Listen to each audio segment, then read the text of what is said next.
Good morning, everyone. Today we're checking out a brand new video from Popcross Studios of turning mythical characters into anti-heroes. Now, if you're wondering where he's getting the source material from, I'ma let him explain. Take it away. Over 5 years ago, I used this book here to make a video where I took some of the awesome creature designs from in here that are creative reimaginings of mythical and Dungeons and Dragons type creatures, and I turned those into superheroes. Then, around a year later, I did a sort of spiritual sequel to that where I took D&D monsters and turned them into supervillains. Now, all these years later, I'm kind of rounding out the trilogy by going back to this book, and I'm gonna take some of the awesome creatures from in here and turn them into anti-heroes. And since that... Okay, so he's made superheroes, supervillains, and now anti-heroes. D&D Monsters as Supervillains episode was the very first episode to introduce one of my original characters, Harold the Herald, as the narrator of that video. A character... Oh, well, that's actually kind of awesome. Who was once a scout for a woman named Eloise Ludham, who essentially ran an interdimensional Hunger Games. I thought I'd bring him back to narrate this one, but I thought I'd work in a few other characters as well and turn this into a weird little banter episode. Since Harold the Herald is chronically locked up in the Redemption Arc Support Foundation right now, I decided that he would narrate this, then I'd have him bantering along with Arava, or Fear herself, a former demon queen who now regrets her past actions, and the man who runs the RAS Foundation, Professor Dresden Oakland, who if you're new to the channel, you probably know him as the narrator. Wow, hold on, I just kind of realized all these people that are like the core of the RAS Foundation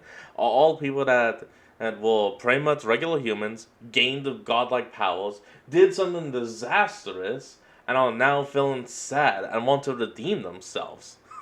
It's like the perfect story. Congrats. Narrator of the SCP's episodes. Though canonically he narrated those like 6,000 years ago. Is that way too much lore to dump on people right at the beginning? Maybe, but at least you have the context now. So let's get into it, shall we? Let's go.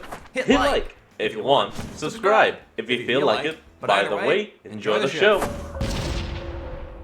So, Arava, in conclusion, Harold's brother, Bustar Terminax, will be coming for a visit at some point in the near future, and I believe it would be considerate for the both of us to apologize to him for our actions during our last encounter with him.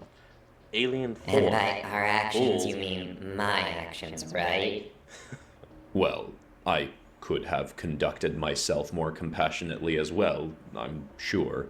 Yeah, sure. Asshole. It's not like I'm getting tired of apologizing to people. Oh, don't you worry there, little queen. Busty won't make it tough on you. He's a real forgiving guy. No, I gotta ask though, how the hell is this guy related to Bustar Terminax? I get you just said that they're brothers, but this guy and Bustar look nothing alike. Like, this guy looks like he could at least be human. Bustar is a cat man. Him Busty? I don't remember him having a huge pair of knockers. Also, didn't you say he ripped your arms off once when he was mad at you? Well, sure, but what's a couple of severed limbs between brothers, right? And I got these waggly new ones, and they're fun. Jeez, sounds like he should be the one in here instead of you.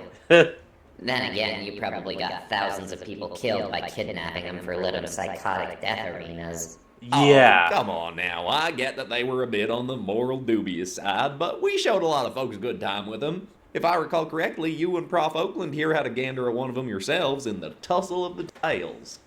At the what? Ah, yes. As much as I attempt to block out the memory, you and I did once attend one of Ludham's shows, while I was attempting to make an overseer's bond with one of her frequent patrons. All the contestants captured and forced to fight for their lives from across the multiverse for that event were physically empowered beings with tails, hence the name. Right you are, Professor, and yours truly was in charge of finding most of the folks to compete in that little rodeo. Which is not something you... The tussle of tails, now I get it. You are proud... If that's what he said. ...of anymore, correct? Of course not. Harold's honor. Besides, I actually sorta cheated for those little games. Ludham liked for every competitor to be from a different dimension most of the time, but that time I pulled 3 folks from D749, which was a universe I went back to years later after I heard talk about some lady called the Dungeon Master, making some real impressive supervillains, ones I could wrangle up for some later games down the line. And funny enough, lots of the superpowered folks in that dimension have powers that, unbeknownst to them, is real similar to mythological monsters found or talked about in legends from other worlds. First one I planned to pull from there was good old Manny Core. You're kidding, right? Manny Core, the MYTHICAL. Oh my god, that name is so on the head. A guy with, I'm assuming, powers like a manticore was named Manny Core. Well, shoot, there you got me. His real name was Marty Avara. Well, that is even more on the nose, so to speak, Yeah, is it what the not? hell? Marty Avara is the old Persian word for manticore. And you just know that off the top of your head? Well, old Marty was indeed a Persian feller, living in his world's America, though. He was once this sort of low-rent thug who'd work for whatever gang leader in the city was paying best. Or so he said. See, his folks had never paid him no mind, hardly even noticed when he moved out of the house at 14 to fend for himself. Even though he damn. never liked it, Marty had gotten real used to nobody ever paying him any attention. But he eventually found that he had a natural-born knack for thieving, and that got him some attention in the crime scene in his city. Pickpocketing or breaking and entering? He'd say that he'd take Or even lockpicking? jobs for whoever was hiring, but really he was taking the ones for the mob bosses and gang leaders and whatnot, who praised him most for his work. He just wanted to cling on to any fleeting feeling he could find that someone actually cared about him or was impressed with him. This is unexpectedly heartbreaking. Yeah, but there's no way you can know some of these details about this guy, right? You'd be surprised how much research I do on the folks I pulled for the arena. Also, I watched him like a creeper for a good long while. Anywho's it, eventually he took on a job for someone who was the opposite of who Marty usually went for. This guy showed him no praise whatsoever upon completion of a job. Didn't say thank you or nothing, and even seemed to show some contempt for the folks who worked for him. Like he was a cold SOB. And for Marty in particular. But that hit something deep in Marty's subconscious, and as much as he hated it, he felt compelled to keep working for this guy until he got some kind of praise or appreciation or attention. Even ended up being willing to get experimented on for the guy. The gang leader in question went by the pseudonym Tartarius, and little did Marty know this feller was the last gang leader he'd ever worked for. And that's why he became this. Well, we got MYTHICAL. Who's next? Or what's next? Now Tartarius was a pretty ruthless... Oh, it's the dream-eating boar elephant, and from Japan? China? I can't exactly remember. Oh. But I do know the thing is called like a Baku. Yep, there it is. Baku. feller. He was known for capturing members from other gangs and keeping them prisoner in this old abandoned subway system to either juice their bosses for something or just keep them isolated till they went bonkers. And no matter how much folks tried to escape his jail, they could never quite get out of his clutches. Huh? Was his real name Dresden Oakland? Thank you for that, Arava. Nah, just a friendly little jape and jab there, prof. Well played, little queen.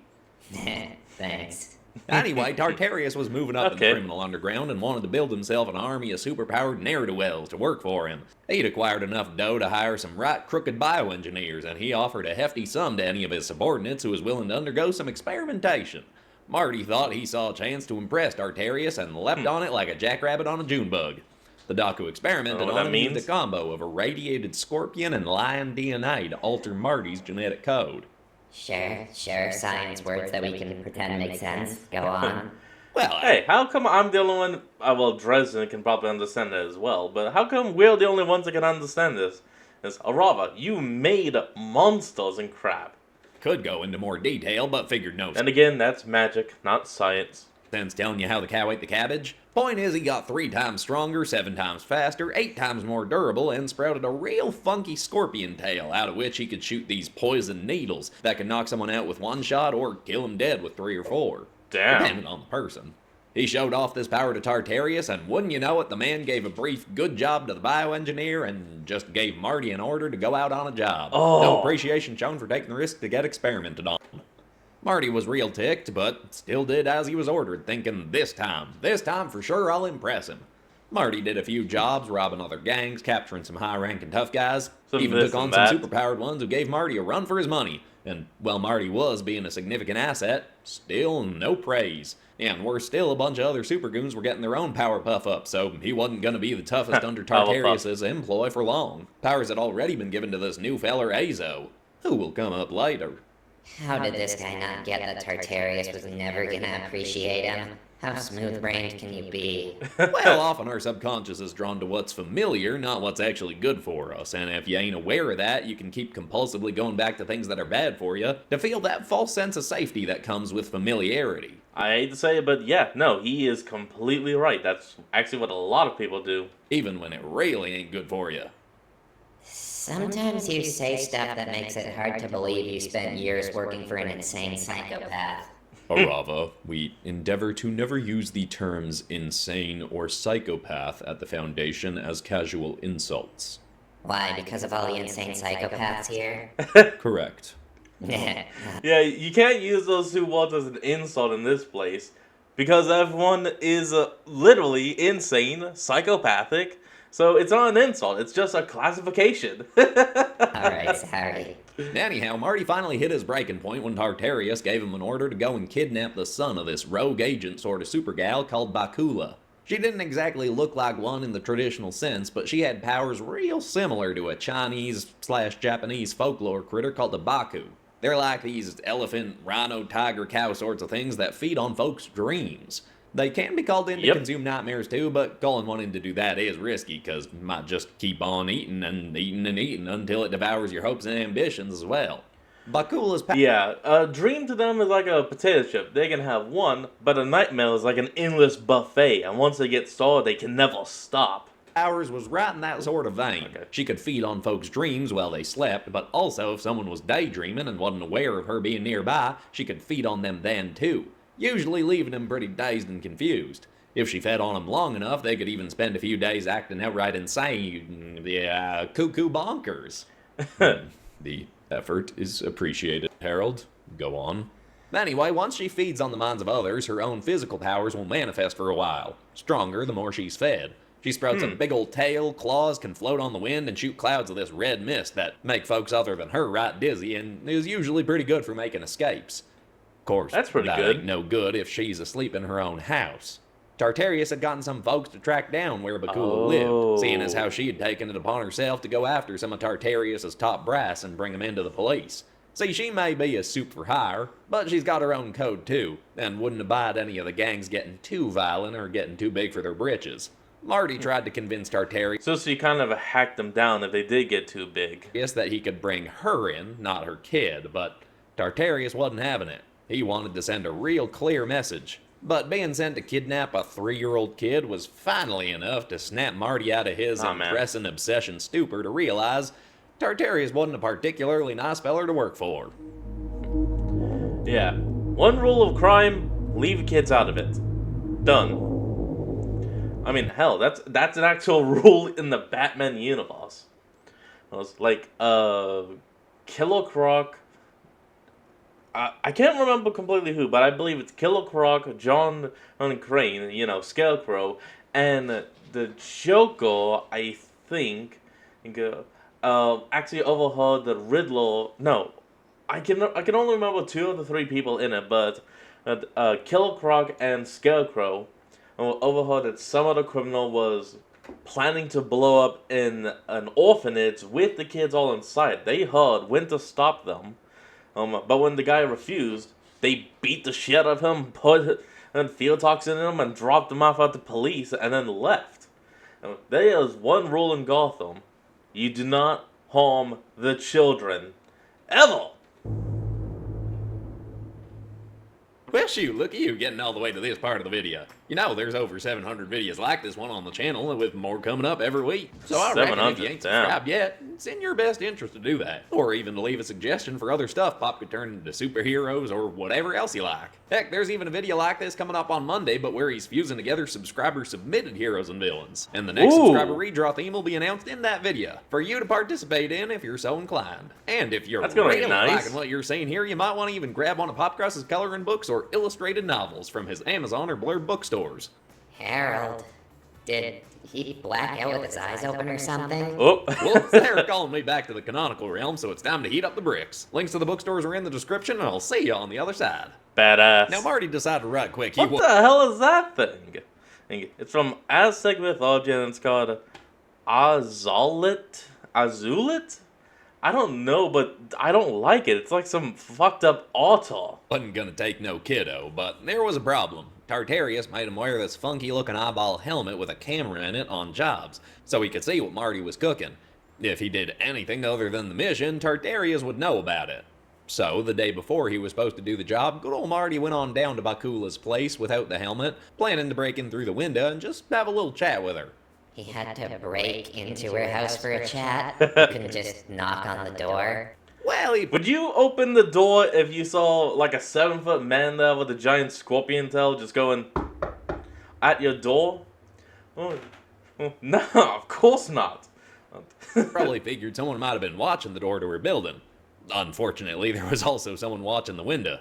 She had a 2-bedroom apartment on the 3rd floor of this place on the wrong side of the river. Was just her and the kiddo, as the daddy had bit the bullet working for... Any guesses? The only gang leader you've told us the name of is Tartarius, so it turns to reason Someone else. Some random person we don't know. Bingo! It was a trick question. Good Good catch, Arava. catch there, little queen. I'm smarter than you, Dresden. You are entitled to believe that if you wish, Arava. Anyway, Marty sneaks up. Okay, hold on. I'm sorry, but can we please have like Dresden full on adopt Arava? They are so much like a father and daughter that they need it to be official. Where's the adoption certificate? Get me an interdimensional adopter right now.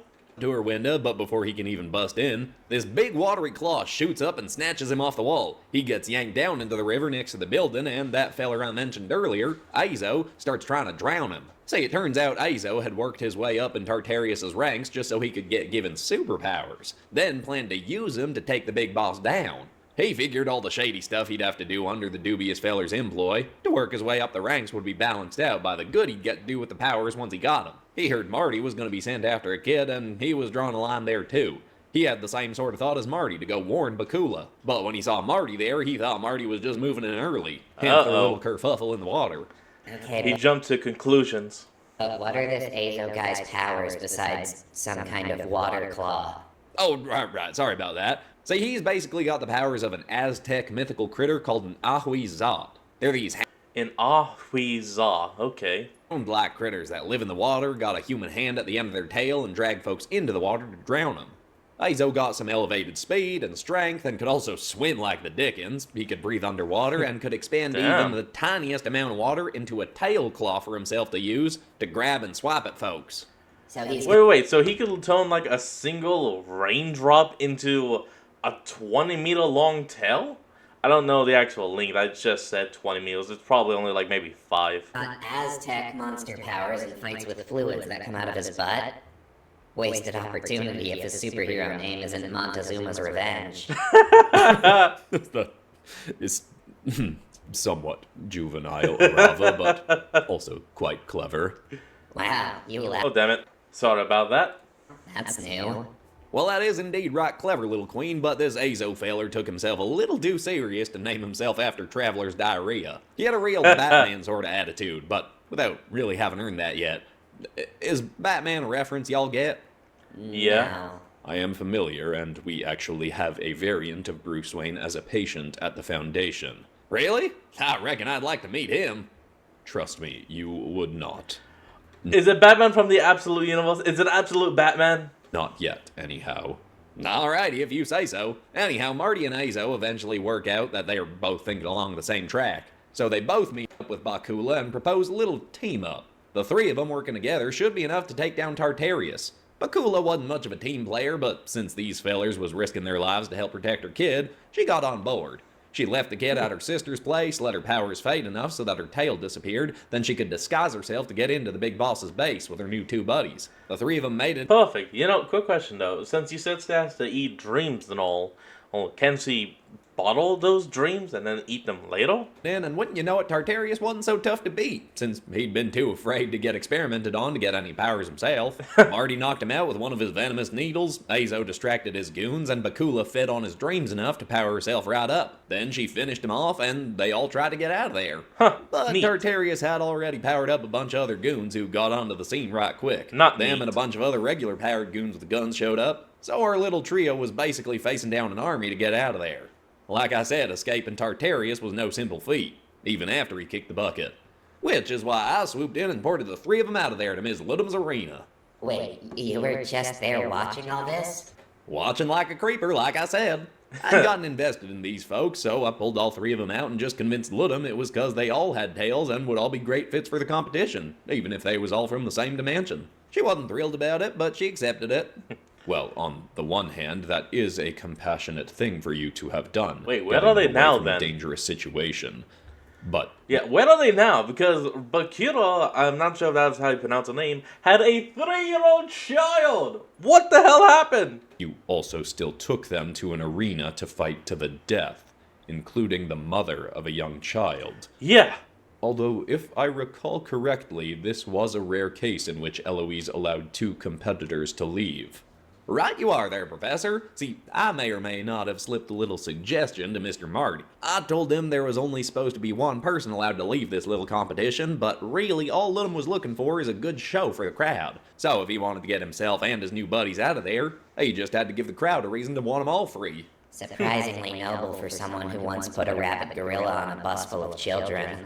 Yeah, I had He did what? He put, what, a gorilla on a bus full of children? my moments for the better and worse. Unfortunately, Azo didn't make it to the end of the line, but he did die protecting Marty and Bakula, and dying a hero was pretty well the way he would have wanted to go out. Then Marty Rest and in Bakula peace, finished man. off the only other competitor, leaving just them. Then Marty took my advice and he pulled an actual Hunger Games. A what? He kissed He pretty much... Bakula, pretty convincingly professing his love to her and saying that if she died, he died, and there'd be no winner, which would be real unsatisfying. The crowd... Okay, yeah, no, technically that is a little Hunger Games, but it's not exactly what was done. Maybe that was done in the books, I don't remember. In the movie, it was either we both win and we both get to leave, or nobody wins. And they had the poison berries. cheered him on, so Ludum decided to throw 5 more monsters into the arena, and if they killed them all together, they both got to get out of there. And those 2 tail-swinging gems pulled it off, and they both got to go home. I checked in on him a little while later, and that fake love actually ended up becoming real love. Hell They yeah! ended up becoming a couple. And the love and attention Marty now gets from Bakula and her kiddo is all the attention he'll ever need to be happy. That sounds more like an unhealthy dependence on his partner than true self-sustaining happiness. Oh, shut up. It's a cute ending. Let's pour one out for Mr. Buttwater and just be happy for the people who lived. Pour one up for the butt water! Oh, good story, good story. Golf clap.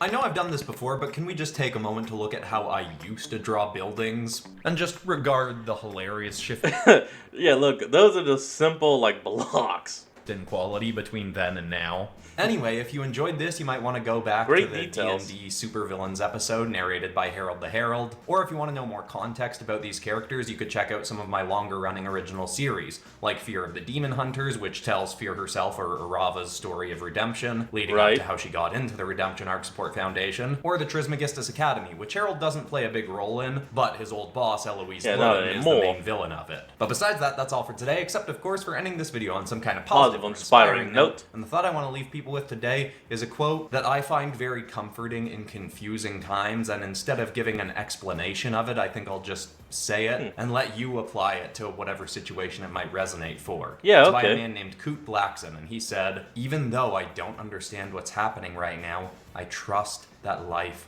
will show me." Ooh, I hope that's good. inspiring or helpful. Very I love good. you all, and I'll see you all in the community redraw on Monday. Goodbye. Alright everyone, that's going to be the end of today's video, and I hope you all enjoyed this. Remember to like, comment, and subscribe for more. Link to the original will be in the description below, and I'll see all of you next time when we flick back on. Till then, this is Fox, signing out. Peace.